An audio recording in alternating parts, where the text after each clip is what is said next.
como punto de partida colocando esta nueva tarea que tiene el Tribunal Supremo Electoral antes de llegar a esta discusión sobre el tema de separaciones por posibles vinculaciones y lo que sea, que sin duda alguna va a salir de manera relacionada, pero partiendo de lo que es el voto en el exterior, que de alguna manera es la base por la cual se sustenta el hecho de que es una responsabilidad muy grande que lleva el Tribunal Supremo Electoral, sobre todo en materia logística y otros aspectos que tienen que ver con la transparencia. ¿Sí? Sí. A ver, ¿qué piensan al respecto? Correcto. Comencemos por ahí. Ingeniero. Al reformar, al derogar la ley anterior y crear esta nueva ley, a mi gusto, muy tarde su aprobación y muy tarde también el que ya esté finalizado el proceso de formación de ley, se permite entonces ahora un paso más. Ya no solo es el presidente, sino que vamos a elección de diputados nacionales y del Parlamento Centroamericano. Esta experiencia es responsabilidad. Con esa ley que tiene dificultades, no hay ninguna duda, en eso el magistrado Olivo tiene razón, hay un montón de vacíos que se sienten. Él habla de un sufragio pasivo, que no hay un padrón, que no hay vigilancia. Duda mucho del tema de la transmisión y sobre todo de la autonomía. Son aspectos que recojo porque esos fueron así, los puntos. Lo que pasa es que la ley deja vacíos, cosas, y abre a esta opinión, incluso decir que es posible fraude. Yo no voy a decir que a alguien no se le ocurra hacer fraude, y eso no es de ahora. La ley permite, y eso sí hay que dejarlo claro, que los partidos políticos pueden supervisar y observar todo el proceso. Sí. Por consiguiente, le pueden pedir al registro que dé la información, aunque no estén ahí presentes. Coincido con el ingeniero Villacorta en el sentido que el tribunal es quien debe tener las reglas claras y poner el proceso claro para que se pueda hacer este proceso de administración. Y tomando en cuenta esos puntos, yo creo que es mucho más fácil confiar en el sistema a modo que se pueda dar esta versión de manera muy particular para poderlo hacer. Yo siempre he valorado que para mí el tribunal se debe reconfigurar las decisiones conforme a este proceso electoral, en que el tribunal a veces se convierte en juez y parte. Juez en el sentido de tomar decisiones muy particulares que tiene que ver con pero lo legal, pero también con el proceso de organización. A nivel mundial hay 32 formas de votación. Es decir, eso para dimensionar lo complejo que es por cada sistema y cada cultura el hecho de la organización de elecciones. Pero es un gran avance. Julio pueda tener temores cuando ya le pusieron una amenaza de un delito que ya se lo están anunciando, y él es evidente que de los 5 es quien más entra en discordia a la hora de votación. Controversial, para ponerlo elegante, con las decisiones que evidentemente surgen de Capres. Hombre, eso hace que él tiene razón, él se puede sentir amenazado y no lo dudo, y él tiene derecho de sentirse así. Hay que valorar que en este caso el magistrado Oliva no es nuevo en este tipo de conflictos. Recordemos que ya venía en conflictos con la sala constitucional anterior, la sala 2009-2018, ¿verdad? En donde creo que uno de los puntos que más sobresale de esto es que él argumenta que él se apega a cumplir la Constitución y no a los decretos que genera la Corte. Pero es decir, esa es la disyuntiva, porque la Corte al final es quien tiene la obligación para modificar, para rechazar, para derogar, para lo que sea, cualquier elemento constitucional, para reinterpretar también.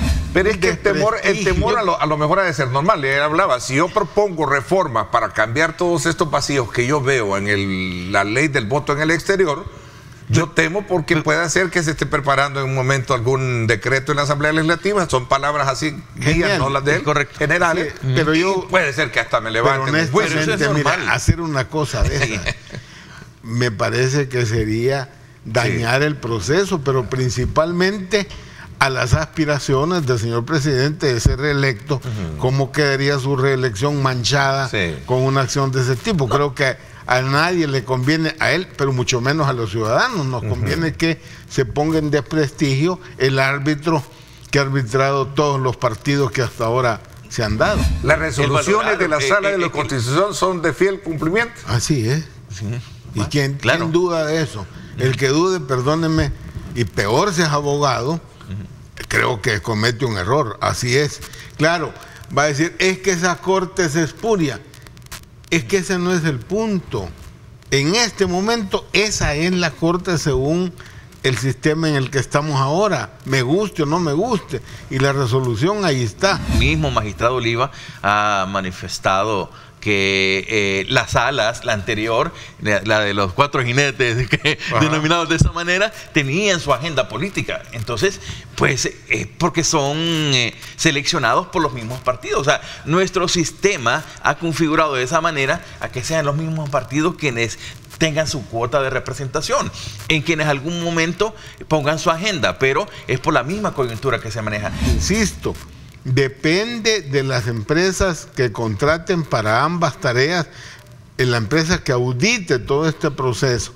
Claro, si a mí me dicen que van a contratar una empresa pajarito como la del tal Chivo Wallet, pues hombre, sería absurdo, ¿verdad? No, y es ahí donde que ser una cosa seria. Y es aquí donde tiene todo el derecho el magistrado, pues a ir, o todos, cualquiera, a ir valorando sobre el proceso, pero eso se va a ir dando a conocer en la medida que se tomen decisiones, que se vayan denunciando estos aspectos, pero no sin antes entrar en el proceso. Este día se cumplen 33 años de la masacre de la UCA, y en el contexto mismo de la conmemoración de esta efeméride se dan aspectos que tienen que ver con el hecho de que, bueno, o todos en la cama o todos en el suelo, el juzgamiento, el procesamiento judicial contra militares y el resto que pasó. Recientemente conocimos la detención de 2 altos jefes militares, el general García. Lo último, un tribunal libera de manera condicional a uno de los principales implicados en este caso. Este es un tema polémico. Acá lo polémico que se genera es, o para mí, la disyuntiva entre la justicia y lo legal. Esa es, creo que la disyuntiva que se está manejando. Pero hay que valorar que para este caso en particular del coronel Benavides, que fue el que casualmente cacharon dentro de este proceso de los 9 acusados, de los cuales solo fueron 2 los sentenciados en el 91, dentro de este proceso se toman en cuenta 3 aspectos legales. Uno, la edad, de que ya cumple más de 60 años o tiene más de 60 años, en este caso tiene 77. 2, que ya cumplió por lo menos 1/3 de la pena. Y 3, el factor de salud, pues la misma ley, en este caso la penal, manifiesta que pues si hubiese algún problema de enfermedad degenerativa, también es válido. Entonces esos 3 elementos son los que se aprovechan para hacerlo. Y conste que en este caso el coronel Benavides siempre manifestó algún tipo de requerimiento legal para poder ser liberado. Para mí debería haber una reforma en todo este proceso legal para que este tipo de acciones o de sentencias o de valoraciones no queden tan fácil ante actos como este. Hace 33 años, que es un crimen de lesa humanidad, como muy bien dicho aquel es amigo, licenciado.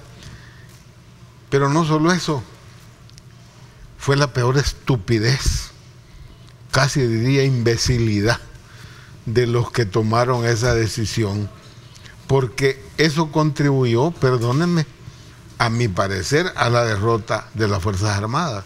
La muerte de los jesuitas no fue en vano a estas alturas, sino que desgraciadamente sí, pero contribuyó a encontrar hace 30 años esa paz que era indispensable, porque nadie quería continuar con esa guerra. Digo esto porque el caso ahora de el coronel Benavides, sí, pero él fue el que tomó la decisión según los análisis jurídicos que se hicieron, las pruebas, y desgraciadamente, como no se ha hecho lo que corresponde por la asamblea, que es crear esta ley que permita por fin resolver todas esas cosas que han quedado en el pasado, donde la responsabilidad no solo es de un lado, como dice Ernesto, sino que también del otro lado, pero no se llega a nada por la bendita ley de amnistía y luego la incapacidad para dar una normativa moderna, porque no se puede aplicar el Código Penal actual. Para este tipo de hechos se necesita una legislación penal propia para eso. El país ha quedado con mucha deuda en cuanto al proceso de hacer justicia, y creo que va a terminar y va a quedar para la historia con esos procesos de injusticia. Pero a pesar de que puedan quedar libres muchos de estos autores, sea del bando del ejército o sea del bando del FMLN en este caso, pero ¿qué es lo que se van busca? a quedar libres, ¿Qué es lo que se busca? ¿Venganza o justicia van a quedar o libres, reparación? pero siempre, que esa es parte del debate. Aquí, desde mi valoración, ambos, los que están involucrados en este tipo de hechos de guerra, van a quedar libres, pero nunca van a quedar, siempre van a ser culpables. La historia siempre van a tener en ellos la responsabilidad, que no hay una tendencia o persecución política, digamos, en este contexto, porque si fuese una persecución política como se manifestara, creo que el actual gobierno ya hubiera hecho todo para desvirtuar o inclinar la balanza a favorecer los juicios en contra del FMLN, como se dice. Que persecución política en esto no sé, no creo. Lo que a mí me parece es que es indispensable una legislación que permita por fin, de una vez por todas, cerrar capítulos. Pero eso implica definir responsabilidades en su momento, no para meter preso a nadie, sino que para que no se repita esto.